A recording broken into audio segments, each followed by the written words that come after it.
नमस्कार दोस्तों। स्वागत है आपका अपने चैनल फैमी पॉडकास्ट पर। आ चुके हैं एक नई हॉरर स्टोरी के साथ। तो आज की जो स्टोरी है बड़ी खास होने वाली है, लेकिन उससे पहले आप एक बार हमारे चैनल को सब्सक्राइब कर दीजिए। तो अब करते हैं अपनी स्टोरी को स्टार्ट।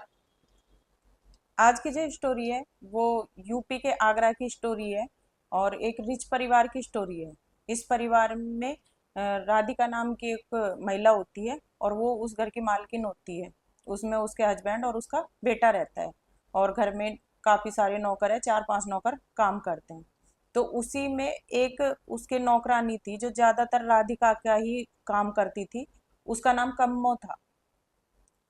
तो वो उससे ज्यादा अटैच भी थी। जो राधिका है वो कम्मो से अटैच भी थी। वो अपने कोई भी मतलब कोई भी कपड़े या कोई भी चीज उसको ज्यादातर यूज करने के लिए दे देती थी। और वो कभी उससे हेल्प भी मांगती थी तो वो उसको हेल्प भी ज्यादातर करती थी। तो वो उन्होंने एक दिन सोचा कि हम कहीं बाहर घूमने के लिए जाते हैं, तो वो शिमला की प्लानिंग करते हैं। पूरी फैमिली शिमला की प्लानिंग करती है और वो शिमला के लिए मतलब कार से रवाना हो जाते हैं। उनको पहुंचते पहुंचते वहां पे शाम हो जाती है। जब शाम हो जाती है तो उसके बाद में वो एक जगह पे रुकते हैं, वहां पे चाय वाय पीते हैं और फिर थोड़ी देर आराम करने के बाद में वो फिर वहां से चलते हैं।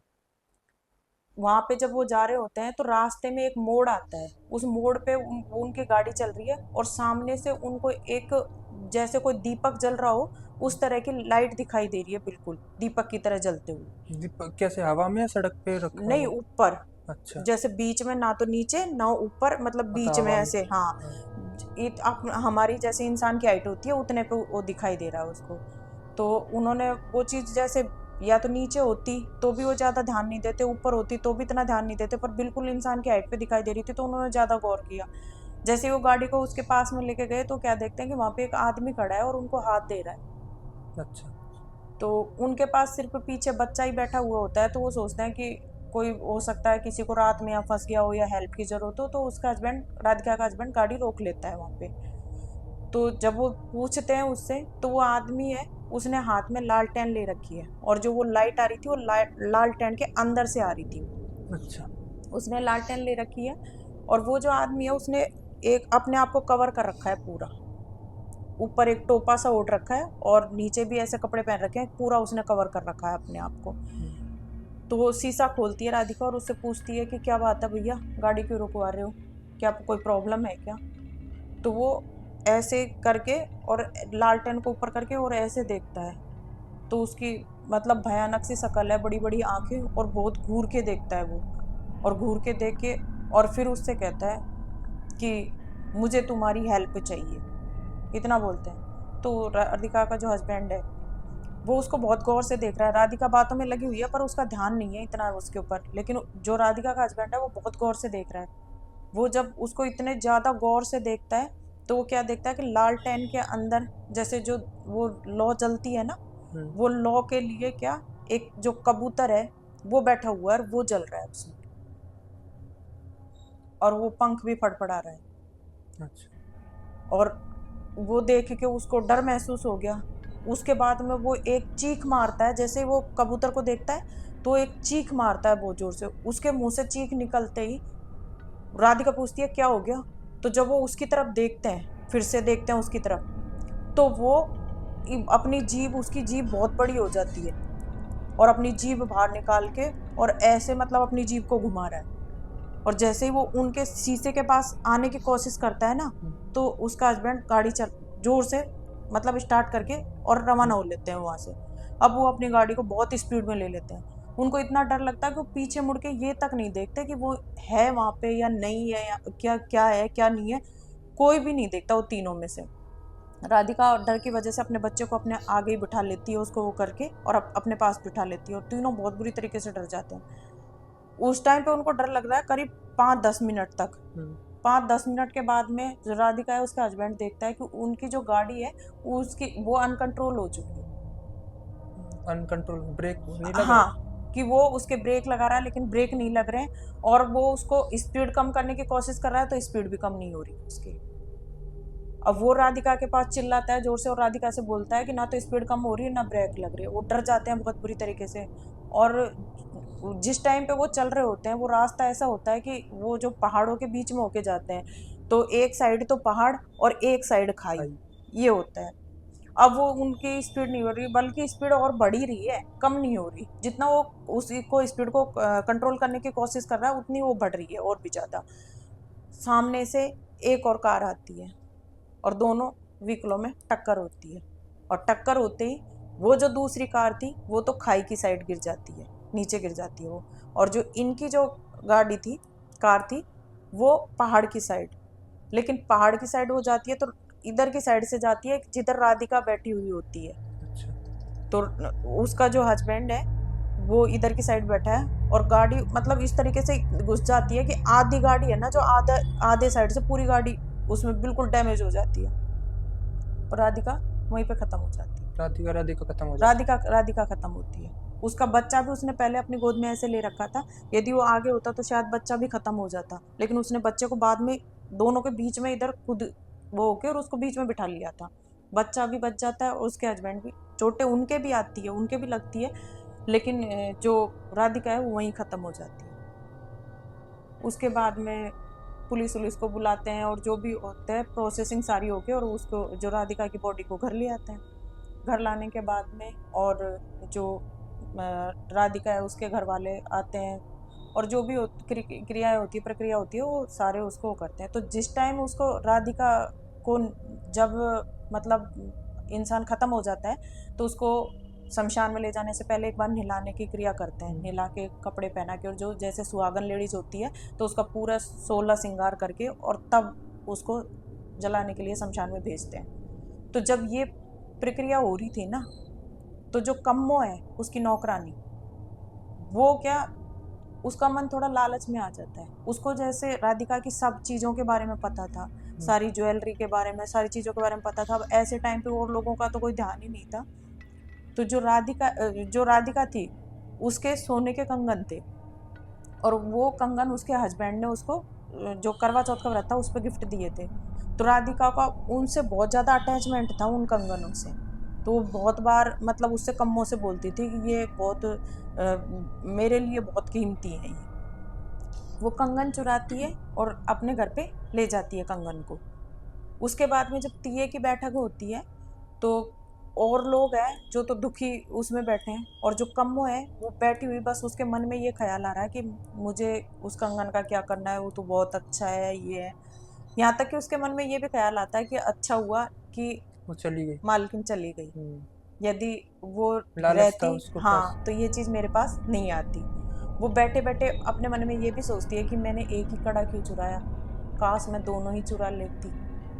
तो वो ये चीज़ें मन में सोचती रहती है और मन ही मन में खुश होती रहती है उस टाइम पे वो। फिर तीये की बैठक हो जाती है, उसके बाद में कम्मो खुशी खुशी अपने घर पे चली जाती है। वो जाके और उस कंगन को निकालती है, उसको देखती है और बहुत ज़्यादा खुश होती है वो। उसके बाद में कम्मो का जो बेटा है वो कम्मो से आके बोलता है कि मम्मी, जो मैडम थी ना, उनके जो कपड़े हैं वो भी, जो टीए की जो बैठक हुई थी तो उसमें सुबह के टाइम जब वहाँ पे गए थे तो उनके जो और कपड़े थे ना वो भी वहाँ पे भिजवा दिए थे। तो वो बात सुन के तो वो जो कम्मो है उसको ये होता है कि मैं एक बार शमशान में चली जाऊँ और वो कपड़े मैं ले आती हूँ, क्योंकि मरा हुआ आदमी चला जाता है, वो कोई वापस आता है क्या। लेकिन फिर वो पता नहीं उसके मन में ये चीज़ आती है और फिर वो पता नहीं क्या सोच के और छोड़ देती है, नहीं जाती वहाँ पे। अब एक दिन क्या होता है कि वो रात के टाइम पे सो रही होती है। जैसे वो तीये की बैठक हो गई, 3-4 दिन और हो गए, तो रात के टाइम पे वो सो रही है, सोते हुए, और करीब आधी रात का टाइम हो जाता है। तो उसको अचानक से अपनी जो छाती है उस पर दबाव सा महसूस होता है, जैसे बहुत ज़्यादा वेट हो गया उसके छाती के ऊपर, और एकदम से उसकी आंखें खुलती है। आंखें खुलते ही वो ये देखती है कि जो राधिका है वो उसके यहाँ बैठी हुई, उसकी छाती पे बैठी हुई, और राधिका का चेहरा बहुत भयानक सा चेहरा हो रहा है, बाल उसके पूरे बिखरे हुए हैं, और इस तरीके से वो बहुत गुस्से में उसको घूर घूर के देख रही है। अब जो कम्मो है वो चीखने की कोशिश कर रही है, वो चीख रही है कि उसको ये लग रहा है कि मैं चीखूं, लेकिन उसके मुंह से आवाज़ नहीं निकल रही। अपने हाथों को वो देख रही है, उसको उसके हाथ दिखाई दे रहे हैं, उसके पैर दिखाई दे रहे हैं, और वो हाथ पैरों से ये कोशिश कर रही है कि मैं इसको हटाऊं अपने ऊपर से, लेकिन उसकी अंगुली तक नहीं हिल पा रही, उसकी बॉडी में वो कोई मूवमेंट नहीं कर पाती, और वो आराम से उसको देखे जा रही है। वो करीब 2-3 मिनट तक राधिका को देखती है, और राधिका उसको बहुत घूर के देखती है, और एकदम से फिर उसके बाद में 2-3 मिनट के बाद में मुंह से चीख निकलती है। उसके मुंह की चीख सुनते ही उसका जो हस्बैंड है वो और उसका बेटा अंदर भागते हैं और आके और उसको हिलाते हैं, क्या हुआ क्या हुआ। वो उससे कहते हैं कि आंख खोलो आंख खोलो, लेकिन वो डर की वजह से आंख नहीं खोल रही है और चिल्लाए जा रही है चिल्लाए जा रही है। अब उसका बेटा और उसका जो पति है वो उसको कहते हैं हाँ मैं तेरे पास में, क्या हो गया क्या हो गया। तब 2-3 मिनट बाद में उसको थोड़ा ऐसे होता है कि हाँ ये है, तो वो धीरे धीरे अपनी आँख खोलती है और फिर मतलब जोर जोर से चिल्लाने लग जाती है और फिर कहती है कि यहाँ पे मालकिन है, यहाँ पे मालकिन है, मैडम यहाँ पे मेरे छाती पे बैठी हुई थी। तो उसका हस्बैंड और उसका बेटा उन बातों पे यकीन ही नहीं करते। वो कहते हैं कि तू है ना ज़्यादा सोच रही है, वो ख़त्म हो गई और तेरा ज़्यादा अटैचमेंट था उनसे, तो इसलिए तुझे वो महसूस हो रही है, हर जगह तुझे ये लग रहा है कि हाँ वो है, पर ऐसा कुछ भी नहीं है, या तुझे कोई सपना आ गया होगा, तू सपने में डर गई होगी। तो जब उन्होंने बार बार उससे ये कहा कि सपना आया होगा, तो एक बार उसका माइंड भी ऐसे ही होता है कि हाँ सपना ही आ गया होगा। हाँ, अपने साथ भी हो जाता है ना, ऐसे नींदों में रहते हैं, ऐसा लगता है सब कुछ है, अपन उठ नहीं पा रहे। हाँ हाँ, तो उसको भी ऐसा हुआ कि सपना ही है। अब अगले दिन 2-3 दिन और हो जाते हैं, वो भूल जाती है इस बात को, वो सोचती है सपना ही है। 2-3 दिन बाद क्या होता है उसको कि सुबह जब वो उठी तो उठने की कोशिश कर रही है, लेकिन उसकी बॉडी है ना बुरी तरीके से जकड़ गई, और उसकी बॉडी मतलब वो उठने की कोशिश कर रही है लेकिन उसके पूरे बॉडी में पेन हो रहा है और उसे उठा नहीं जा रहा। वो अपने बेटे को आवाज़ देती है और उसके बेटे से बोलती है कि मुझे खड़ा करो, तो उसका बेटा उसको खड़ा करता है, खड़ा करके उसको बाहर थोड़ी देर धूप में बिठाते हैं। तो वो बोलती है कि मैं ना मेरे बॉडी में पूरे में पेन हो रहा है और मैं कोशिश कर रही हूँ लेकिन कोई मूवमेंट सा ज़्यादा हो नहीं रहा मेरी बॉडी में। अब उनको कुछ समझ भी नहीं आता। उसके बाद में उसको डॉक्टर के लेके जाते हैं, डॉक्टर को दिखाते हैं, डॉक्टर अपनी दवाइयाँ जो भी होती है पेन किलर वगैरह लिख के वो उसको दे देते हैं। वो सारी दवाइयाँ मतलब उसी तरीके से लेती है, लेकिन उसके कोई शरीर में कोई भी फ़र्क नहीं होता, बल्कि उसकी बॉडी और भी ऐसी होती जाती है कि जैसे काम नहीं करना, और जैसे लकवा जो मार जाता है उस तरीके से उसकी बॉडी हो गई। अब वो बेड पे, बस बेड पे लेटे लेटे रहना, ना तो वो खड़ी हो सकती है ना वो कुछ कर सकती है, बस गर्दन से नीचे नीचे उसकी गर्दन है, वो हिल भी सकती है, बोल भी पा रही है, वो सारी चीज़ें कर पा रही है, पर यहाँ से नीचे नीचे उसकी बॉडी काम नहीं कर रही। फिर उस रात को वो सो रही होती है, तो वो जब सो रही होती है तो अचानक से उसको ऐसा महसूस होता है, सिर्फ उसको फील होता है, उसको दिखाई कुछ नहीं देता, लेकिन उसको फील ऐसे होता है कि उसकी बॉडी के ऊपर कुछ चल रहा है। जब वो आंख खोल के देखती है तो उसकी बॉडी के ऊपर उसको सिर्फ बाल जो होते हैं, औरत के जो बाल होते हैं, वो बस ऐसे ऐसे चलते हुए दिखाई दे रहे हैं। ना तो उसको राधिका दिखाई दे रही है ना और कुछ दिखाई दे रहा है, बस वही। और फील अंदर से बहुत ज़्यादा ऐसा हो रहा है कि मेरी बॉडी पे कुछ चल रहा है।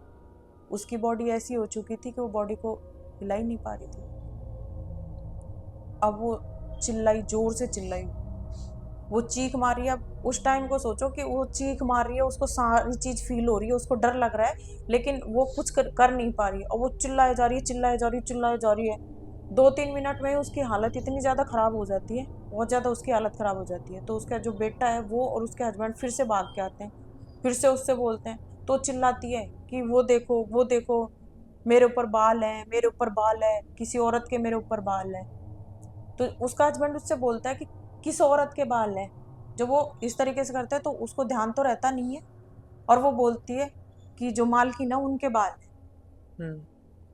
बाद में फिर वो कहते हैं कि मालकिन के बाल तेरे ऊपर क्यों आएंगे, तो बोलती है नहीं मैंने उनके कंगन चुरा लिए थे, तो मालकिन है वो मुझे नहीं छोड़े। वो बता देती है वो ना डर के। हाँ, और वो डरी हुई थी बहुत ज़्यादा। तो फिर वो जो उसका हस्बैंड है वो उसको सारी चीज़ बता देती है कि मैंने ऐसे ऐसे कर लिया। अब उसके हस्बैंड को सारी स्टोरी समझ आ जाती है कि ये किस वजह से हो रहा है, क्यों हो रहा है। उसके बाद में उसका जो हस्बैंड है वो एक जो तांत्रिक है उसके पास जाता है, और उसको अपनी जो भी घटना है सारी बताता है। तो जो तांत्रिक है वो कहता है कि थोड़ी देर मैं अपनी तरफ से जो मेरी जो दिव्य दृष्टि है उससे देख के, और जब मैं बताता हूँ उसके बाद में वो 5-7 मिनट के बाद में वो जो तांत्रिक है वो उसको वापस, उसको पहले वो बाहर भेज देता है, फिर उसके बाद में उसको अंदर बुलाता है। अंदर बुला के और वो बोलता है कि जो कोई ऐसी, जैसे किसी की डेथ हो जाती है ऐसे हुआ है, तो ये जो जैसे यंग जो कोई इंसान होता है तो उसको ऐसे उसकी इस तरीके से मौत हुई थी कि एक्सीडेंट में उसकी मौत हुई, तो उसकी जो आत्मा है वो तो वैसे ही तड़प रही है। तड़प रही है। हाँ, और उस तड़पती हुई आत्मा को भी तुम उसके कोई चीज लेके जा रहे हो, तो उससे तो ये चीज होगी होगी। और दूसरी बात ये भी है कि किसी की जैसे कोई मर जाता है तो बहुत से लोग ऐसे होते हैं कि उनके कपड़ों को यूज करते हैं या ये चीज करते हैं, तो वो चीज भी यूज नहीं करनी चाहिए। वैसे काफी लोग कर लेते हैं, करते हैं। हाँ कर लेते हैं, लेकिन वो चीजें यूज नहीं करनी चाहिए। और उसने तो चोरी करी थी, और चोरी करके उसका जो सबसे प्रिय उसको जो चीज थी उसने उस चीज को चुराया था, तो उसका मन था उसमें, इस वजह से वो उसको परेशान कर रही है। और जो मैं उपाय बताऊं वो करो, नहीं तो वो जो आत्मा है उसको हमेशा ऐसे ही परेशान करेगी, क्योंकि वो आत्मा मुक्ति के लिए तड़प रही है और उस आत्मा को मुक्ति मिल नहीं रही है। तो एक तो उसकी मुक्ति का उपाय करवाना पड़ेगा, और मुक्ति का उपाय तुम्हारे करने से नहीं होगा। तुम्हें ये जो सारी बातें हैं जो भी जाके, और जो राधिका का पति है उसको बतानी है, और जो राधिका का पति जो मैं बताऊं वो मुक्ति के उपाय करेगा, तो उसकी आत्मा मुक्त हो सकती है, तुम्हारे करने से नहीं होगा। तो एक बार तो वो सोच में पड़ जाता है कि हम जाके बताएं, क्या पता वो पुलिस को फोन कर दे और कोई हमारे साथ वो कर दे, क्या होगा। लेकिन फिर वो सोचता है कि इस तरीके से तो जैसे उसकी आधी बॉडी काम नहीं कर रही, हो सकता है कुछ उसको हो जाए। तो वो जो तांत्रिक है उसको लेके और जो राधिका है उसके पति के पास चले जाते हैं, और वहां जाके वो सारी बात जो भी है वो बता देता है उसको, और फिर हाथ जोड़ के उसके सामने खड़ा हो जाता है कि अब आपको जो भी कुछ सजा देनी हो मुझे दे दो या उसको दे दो, जो भी करना है आपको कर लो, लेकिन अब आपको जो भी निर्णय करना है आपको करना है। फिर उसका हस्बैंड तांत्रिक, जो तांत्रिक है उससे बात करता है, तो जो तांत्रिक है वो बताता है कि उसकी जो आत्मा है वो तड़प रही है बहुत बुरी तरीके से, तो उसको मुक्ति दिलाने के लिए तुम्हें जो मैं पाठ बताता हूँ कुछ, तो वो पाठ करवाने हैं। एक पंडित को बुलाओ और वो जो पाठ करवाओ, तुम्हारे घर का शुद्धिकरण करवाओ, और उसके बाद में उसकी आत्मा के लिए मैं भी कुछ जो उपाय है वो करूँगा। और उससे जो कम्मो है उसके हस्बैंड से बोलता है कि वो जो कंगन है उसको तुम वापस यहाँ पे लेके आओ, और जो कम्मो है उसको भी यहाँ पे लेके आओ। तब जो राधिका है उसका हस्बैंड सोचता है कि वो खत्म हो गई, और उसके बाद में मतलब उसको ऐसा कुछ नहीं था, उसको तो ये था कि कंगन भी ले ले तो कोई दिक्कत नहीं है, क्योंकि वो मर चुकी थी, तो वो उस टाइम पे एक ऐसे हादसे से गुजरा था, तो उसको कुछ समझ में भी नहीं आ रहा था, उसने ज्यादा रिएक्ट नहीं किया। और वो बोलता है ठीक है, मैं तो यही चाहता हूँ कि मेरी पत्नी की आत्मा मुक्त हो जाए और वो तड़पे नहीं, तो जो आपको करवाना है वो आप करवाओ। अब वो बोलता है कि मुझे 7 दिन तक पाठ करवाने हैं, आप मैं जो बताऊं या आपका कोई पंडित हो उसको बुला लो। और वो 7 दिन तक पाठ करवाते हैं। 7 दिन पाठ करवाने के बाद में उस घर में भी वो कुछ शुद्धिकरण करते हैं, कुछ वो तांत्रिक अपनी क्रियाएं करता है, और वो जो कड़ा है वो कम्मो है, फिर वो कंगन लाके और दे देती है। उसके बाद में कम्मो को बिठाते हैं, और जो तांत्रिक है अपनी कुछ क्रियाएं कम्मो से के हाथ से भी करवाता है, और कम्मो फिर माफी मांगती है, मनी मन माफी मांगती है। उसकी बॉडी है जो धीरे धीरे थोड़ा बहुत मूवमेंट करने लग जाती है, थोड़ा थोड़ा ही करती है, लेकिन वो बहुत ज़्यादा वो नहीं करते। और जो तांत्रिक है वो अपनी क्रिया करने के बाद में जो उसका पति है, राधिका का पति, उससे कहता है कि अब उसकी आत्मा को मुक्ति मिल जाएगी, लेकिन जो उसका जो भी सामान है और भी कुछ कपड़े वगैरह कोई भी ऐसी चीज़ है, तो एक आलमारी में उसको बंद कर दो, और बंद करके और उसको किसी को भी मत दो कि कोई उसको यूज नहीं करे।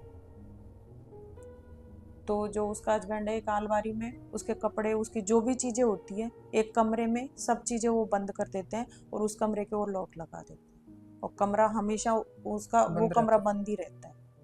और उसके बाद में जो कम्मो है वो थोड़ा बहुत ठीक हो जाती है, लेकिन वो मतलब लाइफ टाइम तक पूरी तरीके से कब ठीक नहीं होता।